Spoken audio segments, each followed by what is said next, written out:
President of the United States and His Majesty. President Trump sailed into office on tough talk, but faced with his first international crisis, it's unclear what action, if any, the U.S. will take in response. One of the things I think you've noticed about me is militarily, I don't like to say where I'm going and what I'm doing.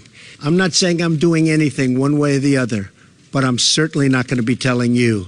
After meeting with King Abdullah of Jordan, today in the Rose Garden, the president drew his own red line on Syria, expressing horror about the chemical attack that left women and children dead.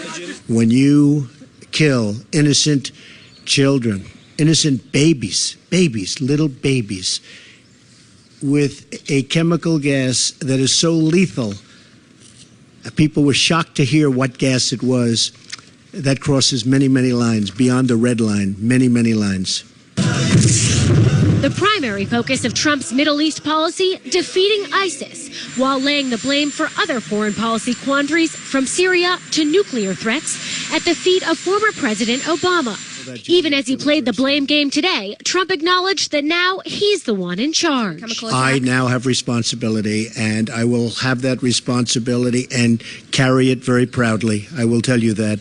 It is now my responsibility. It was a great opportunity missed. Today, congressional leaders on both sides of the aisle pointed to Syria as Trump's first true foreign policy test. Already, some say he's falling short. What he's done with Syria is emblematic of what he always does. Instead of a policy, instead of action, there's just blame. Blame doesn't solve the problem. Republican Senator Marco Rubio even suggesting the Trump administration emboldened Assad by signaling it wouldn't seek to overthrow the Syrian leader. It's my belief that if you're Bashar al-Assad and you read that it is no longer a priority of the United States to have you removed from power, I believe that is an incentive to act with impunity. Today, Trump offered no criticism of Russia's support for Assad, saying only that his view of Assad was evolving.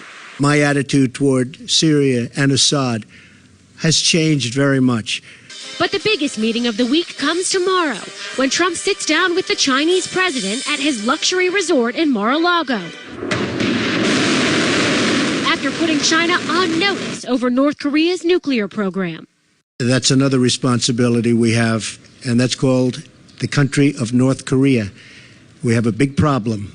All of this as staff intrigue continues swirling in the West Wing. The president removing one of his top advisors, Steve Bannon, from the National Security Council. The move, a demotion for Bannon and a victory for H.R. McMaster, who Trump tapped in February to lead the council.